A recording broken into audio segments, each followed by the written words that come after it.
Hello and welcome to Patrick's Models and Transport.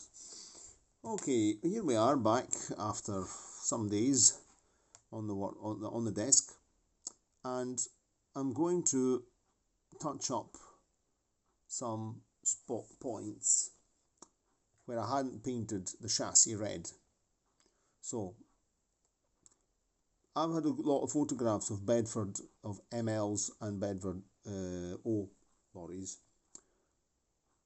Very often the chassis is painted black, but I've also seen photographs of lorries with red chassis.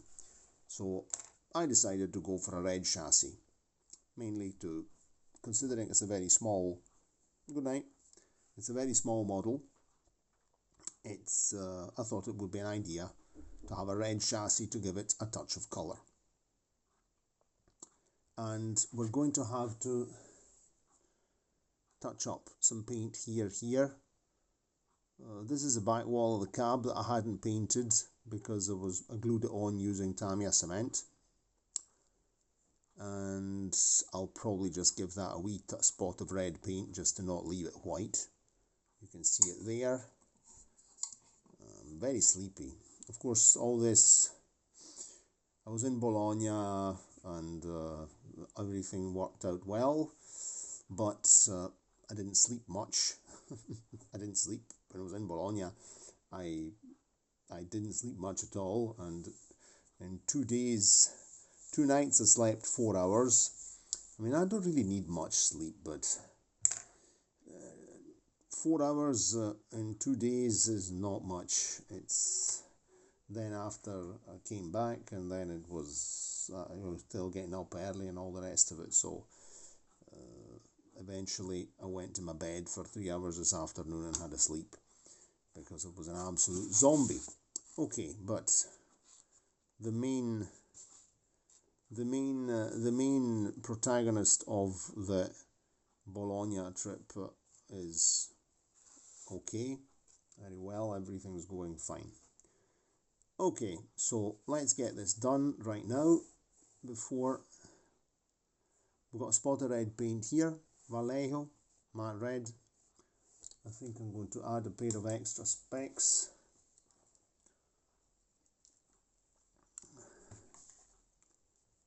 I didn't even put much paint on my palette, so just gonna go here. Bologna is a very nice city. I advise to visit it. Very, very interesting.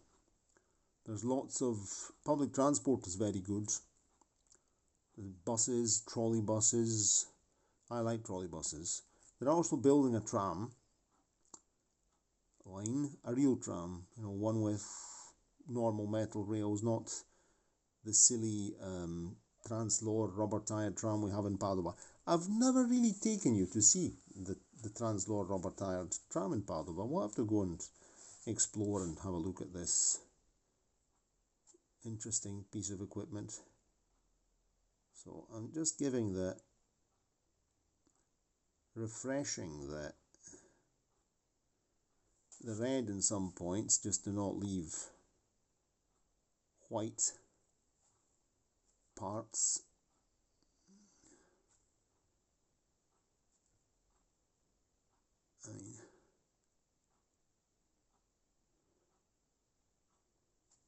Considering I've even gone to the extent of making my own engine in there using a piece of balsa wood wrapped in heat shrink.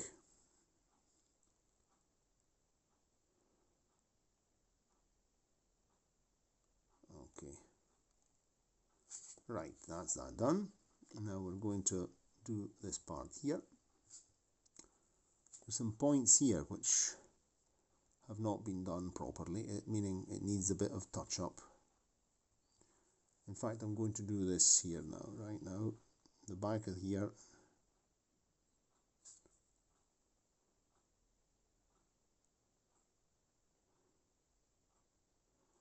I've also applied gloss to I'm not going to give it more gloss now, I'm just touching up in matte, it doesn't really matter.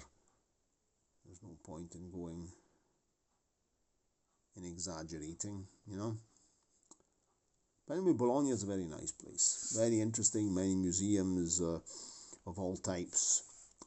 I didn't have time to go and see anything, but the city centre is very nice, lots of monuments and museums, I was saying. But there are some, let's talking about maybe what interests us more. There's a very interesting industrial heritage museum, which is, it's on my list of places to visit. And there's also an interesting museum, Memorial to Liberty, about the World War II. Very interesting. I'm going to go and see that. And then there's all the historical part. It's the oldest university in Europe. Is that Bologna? I think so, yes. It's the first one, yes. Padova's the second one. There's a group of I'll check these facts out anyway in the, please contradict me if I'm talking nonsense. And Bologna is also famous. Its symbol are there are the two towers, Garisenda and Asinelli. And it's called Bologna la Rossa because of the red brick buildings, the red roofs, and also because of the red politics. Bologna has historically always been a very left-wing city, run and administered actually very well by the Italian Communist Party in the old days. And, I mean, things have changed in this country, but I'm not putting my nose into Bologna local politics, but you can see that the place is anyway, it's not bad. It's I like Bologna, and it's just 100 kilometers away from where I live in Padova. And I like the people in Bologna. They're very sociable. They're very friendly. I went with the old Fiat Regata and I chatted with various people, including there was a guy about my age. He had a Harley Davidson motorbike with loud music. We were coming out we'd gone to a trattoria restaurant place for lunch, and he came with his bike and noisy music, and I said, nice sound, Harley Davidson. And I said in Italian, I like your bike and like your music. And he said, yes, I try to be discreet, but I'm not, I can't manage. And he said, when you're above 50, you mustn't be discreet. So I wasn't very discreet either, because the Regata's working very well, new clutch, new brakes. But I already had a bit of a blow from the silencer. You could smell that the silencer had a wee hole in it. There was a rust mark. There's no rust mark now. There's a hole where the rust mark was, so it'll be wanting a new silencer. It sounds very nice now. It's a bit like a sports car. So it was a good occasion to put the car through its paces, because the mechanic have to go pass by the workshop and get the clutch registered again. And also he has to bleed me the brake circuit, and then you'll have to give me the bill. Oh, that'll be fun. Okay, well, as my grandpa from Glasgow used to say, a car is a dripping roast. So you're always spending money on the thing, but what do you get in exchange? You get a car. You've got a vehicle and you're free to come and go and do what you want. Well, more or less, in this day and age. But I mean, I like public transport. I'm a train enthusiast and tram and bus, etc. enthusiast, but I'm also a car enthusiast, and I don't take one position or another position, nowadays in this very divisive way of doing things. Oh no, the private car is very bad. Oh no. Oh, come on. Oh. I think that if you're balanced, everything's okay. The problem is when things are unbalanced, and generally things are often done in an unreasonable way simply for private interests. It's like, for example, when they got rid of all the tram and trolleybus systems in the UK, in the name of, no, it's cheaper, you know, diesel. Diesel buses last less. Oil, you can't make electricity, you know, you could make electricity with local coal. Well, then we know what happened to the coal, etc. I'm not here to talk about these kind of things, but this is just I think, as I've said in other videos, it's models depict a reality, which is historical reality, vehicles and things, and being a historical reality, they are intrinsically connected with history and our own history and society. So that's it. It's not okay. I think it's coming quite nice. Okay, so that's that done. I still have to glue the spare wheel on, and let's just do that right now. Not right now, we're going to finish painting now. There's another wee spot here, needs a wee touch up there in the corner. And Bologna has also got an international airport, so you can fly in to Bologna.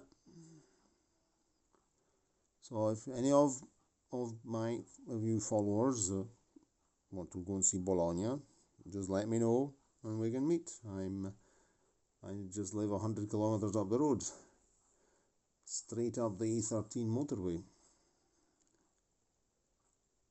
Okay, so I'd say that this is touched up.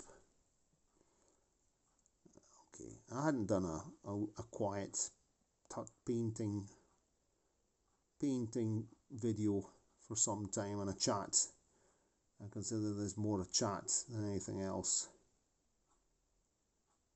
Okay, so wee spot there, but I'm beginning to go fussy mode. Okay, that's that.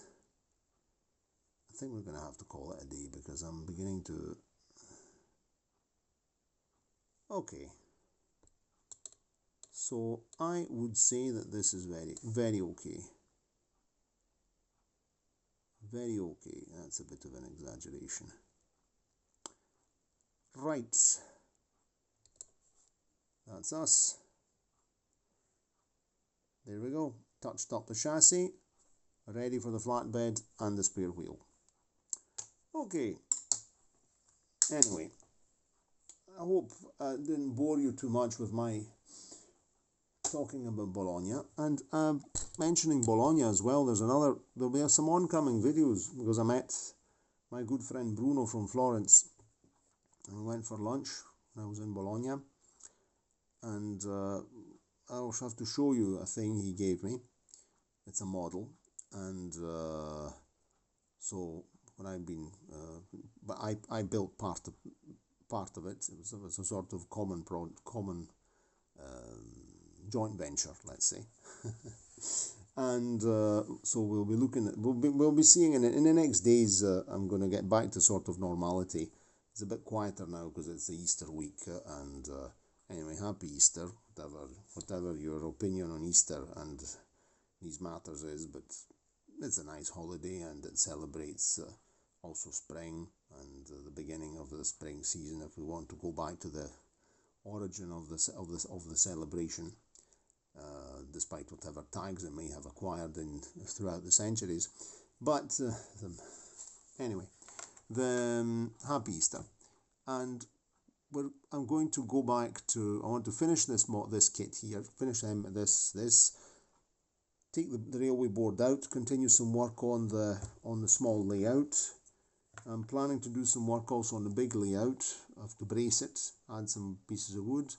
I have to do the edit, a short video on Bologna that I managed to make. I didn't have much time for filming, and also we're going to have a look at some other, considering I'm also interested in Militaria, we'll also have some Militaria videos if you're interested in that. I'll be doing some comparative videos, and also some potted history videos, like the same idea as I do with the locomotives, but about helmets and things like that. So some of these just to to have a, and some other odds and ends. And by the way, I've got more rolling stock to fix. The front axle's there. This is a very nice Rocco Prussian coach, the same as the other one with 3 axles, but this one here has got French SNCF marking, so this is one of the ones that was handed over at the armistice in 1918. Yet again, history and model railways go hand in hand. This is a recent acquisition. It's been lying around on the desk, and I simply have to clean all the wheels, refit things, and refit the front axle here. So this is waiting for, maybe I decided to show you because maybe you spotted it lying around the table. Okay, cheerio, and see you next time. Ciao, ciao. I'm going to my bed. I'm absolutely knackered. I need to sleep.